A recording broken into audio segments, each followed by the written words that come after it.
Assalamualaikum warahmatullahi wabarakatuh. Anak-anak hebat, tangguh, soleh dan soleha, apa kabar semuanya? Alhamdulillah kabar baik ya. Kali ini bertemu dengan Miss Hikmawati, guru kelas 6 yang akan menyampaikan pelajaran tematik tema 2, materi IPA atau muatan IPA. Baiklah, sebelum kita mulai pelajaran ini, bersama-sama marilah membaca basmalah. Bismillahirrahmanirrahim. Ya, karena kita sudah berdoa, semoga Allah memudahkan kita untuk menyaksikan video pembelajaran kali ini. Semoga nanti kita semakin bertambah ilmunya. Nah, sebelum kita belajar atau menyaksikan videonya lebih dalam lagi, perhatikanlah gambar berikut. Nah, di sini ada gambar apa? Ada yang tahu? Ya, bunglon. Bunglon ini ada dua, kanan dan kiri. Sepintas sama, tidak ada bedanya, tapi sebetulnya ada. Ayo, siapa yang bisa menebak perbedaannya bunglon kanan dengan bunglon kiri? Ayo, karena kita kan selama ini selalu melihat HP, melihat gadget, pasti mata kita khawatirnya jadi kurang sehat.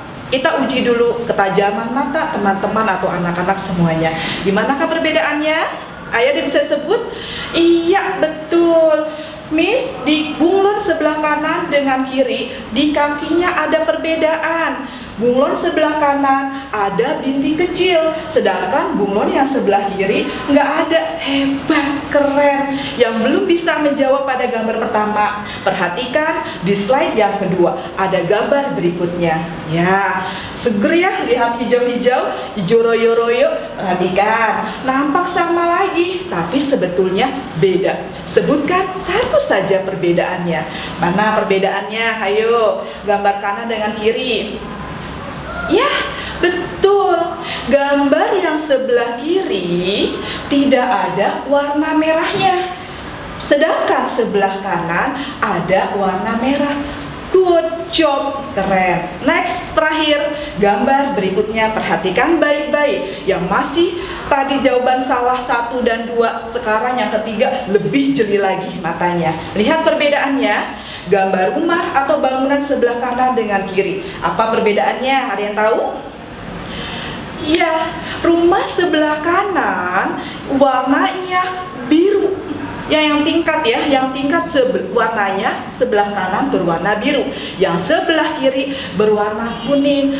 Hebat, anak-anak hebat, sudah bisa menjawab semua perbedaan tersebut, gambar-gambar tersebut. Sekarang waktunya untuk serius belajar. Nah, setelah mengamati tayangan ini, diharapkan anak-anak hebat bisa mendeskripsikan hubungan antara ciri-ciri khusus yang dimiliki tumbuhan dan hewan dengan lingkungan hidupnya. Tema 2 ini yaitu dengan tema persatuan dalam perbedaan. Di dunia ini banyak sekali perbedaan-perbedaan. Baik perbedaan adat istiadat, perbedaan agama, perbedaan warna kulit, tak terkecuali perbedaan pada dunia tumbuhan dan hewan. Perbedaan pada dunia tumbuhan dan hewan disebut sebagai ciri khusus. Ciri khusus dalam rangka hewan dan tumbuhan tersebut beradaptasi dengan lingkungannya untuk mempertahankan hidupnya. Nah, sekarang kita pelajari bagian yang pertama, ciri khusus pada tumbuhan. Beberapa hewan dan tumbuhan mempunyai ciri khusus yang membedakannya dengan organisme lainnya. Yang pertama, kaktus. Kaktus merupakan kelompok tumbuhan berduri yang biasanya tumbuh ataupun ditanam di tempat yang kering seperti padang pasir.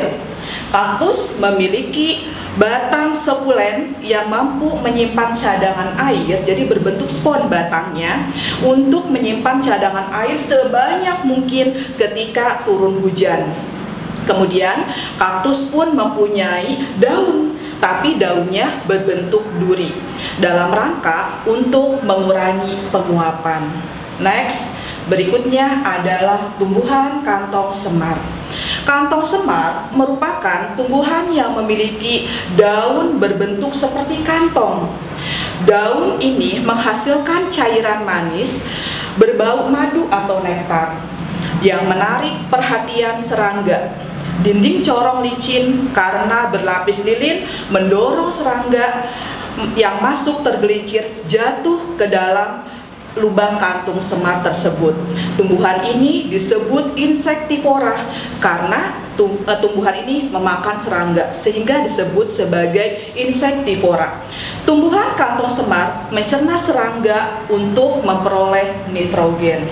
Berikutnya yaitu tumbuhan pemakan serangga lainnya, yaitu Venus. Jadi sama ya, tadi kantong semar, sekarang Venus.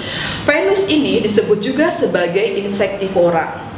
Memiliki daun yang berbulu dan berengsel sehingga bisa membentang lebar. Serangga yang menyentuh bulu pada daun akan membuat daun menutup dengan cepat. Selanjutnya serangga akan terjebak dan akan dilumat atau dimakan oleh tumbuhan Venus. Berikutnya teratai. Teratai adalah tumbuhan yang mengapung di air. Untuk menyesuaikan diri dengan lingkungannya, teratai memiliki akar, batang, daun yang khas. Daun teratai yang lebar dan tipis, memiliki stomata di bagian permukaan daun. Tujuannya untuk dia mempercepat proses penguapan karena tumbuhannya hidup di air. Stomata memudahkan pengeluaran uap air ke udara. Kemudian akar dan batang teratai memiliki rongga-rongga yang membawa oksigen dari air masuk ke akar dan batang. Berikutnya adalah tumbuhan putri malu. Nah, kalau di kampung-kampung biasanya banyak kita temui tumbuhan putri malu. Untuk di perkotaan nampaknya sudah jarang. Ya, putri malu ini memiliki bentuk adaptasi terhadap sentuhan. Jadi kalau disentuh dia akan mengatuk atau mengincup daunnya. Makanya disebut sebagai tumbuhan putri malu. Kita sudah belajar adaptasi atau ciri khusus pada tumbuhan. Berikutnya kita akan belajar ciri khusus atau adaptasi hewan terhadap lingkungannya. Sebetulnya banyak sekali untuk tumbuhan. Nah, disinilah pentingnya teman-teman atau anak-anak untuk haus terhadap ilmu, mencari lagi referensi lainnya tentang ciri-ciri khusus pada tumbuhan. Sekarang kita ke hewan. Adaptasi atau ciri khusus pada hewan dibagi dua. Pertama, adaptasi tingkah laku. Contoh adaptasi tingkah laku pada hewan pertama yaitu lumba-lumba. Lumba-lumba muncul ke permukaan air untuk menghirup oksigen. Jadi lumba-lumba adalah hewan yang bernapasnya tidak dengan insang, tapi bernapas dengan paru-paru, sehingga dia membutuhkan oksigen. Untuk mendapatkan oksigennya, maka dia akan muncul ke permukaan untuk menghirup oksigen dalam rangka lumba-lumba bernapas. Berikutnya ada bunglon. Bunglon yang tadi digambar awal yang tes ketajaman mata, bunglon akan mengubah warna tubuhnya atau yang biasa disebut istilah mimikri agar dapat melindungi dirinya dari musuh. Ketika dia menempel di daun berwarna hijau, berubah kulitnya menjadi hijau. Menempel di batang berwarna coklat, dia akan berubah menjadi warna coklat kulitnya. Paham ya? Lanjut walang sangit. Walang sangit pun biasanya ada di daerah-daerah perkebunan atau pertanian yang untuk perkotaan memang sudah langka. Walang sangit mengeluarkan bau yang menyengat untuk menghindari musuh. Jadi baunya sangat tidak nyaman sehingga membuat musuh-musuh untuk lari menjauh dari walang sangit. Berikutnya ada cumi-cumi. Nah, kita pasti suka ya cumi-cumi. Ada cumi-cumi asin, ada cumi-cumi yang makanan siput. Nah, cumi-cumi tersebut yang kita makan di siput memang tidak ada tintanya. Sebetulnya cumi-cumi itu mempunyai tinta. Ya, cumi-cumi mengeluarkan tinta hitam untuk menghindari musuh. Nah, ini kalau yang kita makan di rumah mungkin bisa menggunakan tintanya karena makanan akan menjadi nampak sedap dan enak rasanya. Tapi yang nggak suka ya dibuang tintanya. Nah, tinta itu digunakan oleh cumi-cumi ketika dia sedang diserang musuh. Kalau kalian bisa lihat di televisi, cumi ketika diserang akan mengeluarkan tintanya sehingga musuhnya tidak lihat lagi di manakah cumi-cumi berada, tersamarkan gitu ya. Nah, kemudian yang kedua, tadi kan adaptasi tingkah laku. Yang kedua adaptasi bentuk tubuh. Contoh adaptasi bentuk tubuh pada hewan. 1. Jerapah. Jerapah memiliki leher yang panjang yang digunakan untuk mengambil makanan di pohon yang tinggi. Berikutnya burung. Burung memiliki bentuk kaki yang berbeda-beda tergantung dengan makanan dan tempat hidupnya.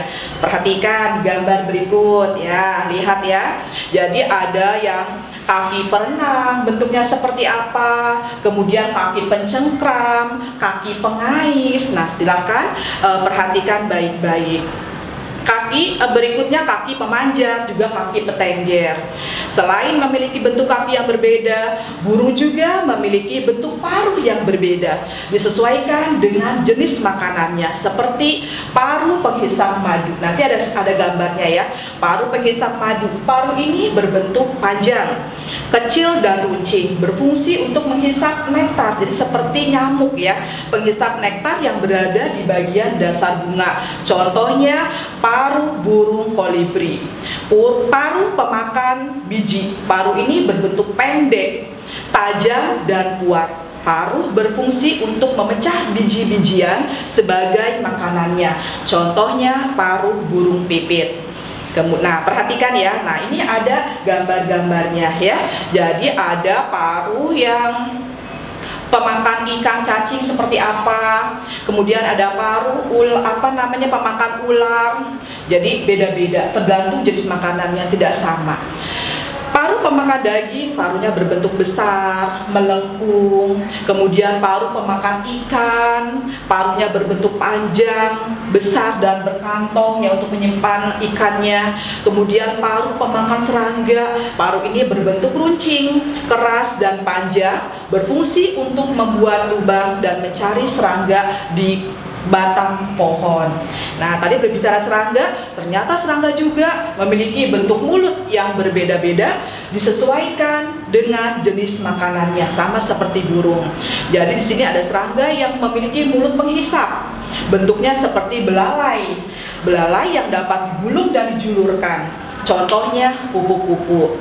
Ada mulut penusuk dan penghisap, bentuknya panjang dan tajam yang digunakan untuk menembus kulit mangsanya. Contohnya nyamuk.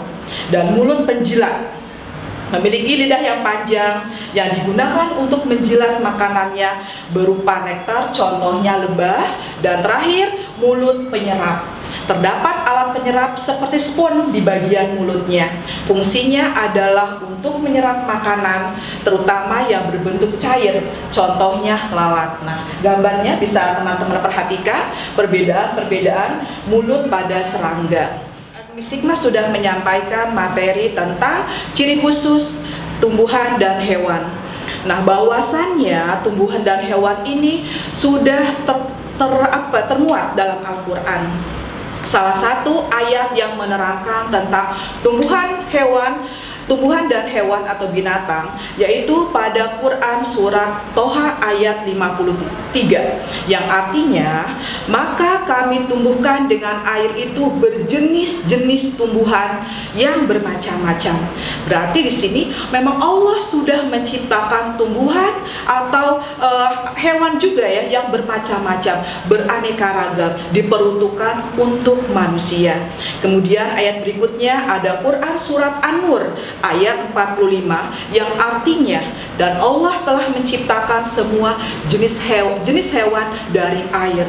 Jadi semua hewan dan tumbuhan di muka bumi ini Allah ciptakan beraneka ragam yang tujuannya untuk manusia. Demikian teman-teman, semoga bermanfaat. Kita tutup pelajaran ini dengan bersama-sama membaca hamdalah. Alhamdulillahirabbil alamin. Terima kasih telah menonton video ini. Jangan lupa like, komen, dan share. Assalamualaikum warahmatullahi wabarakatuh.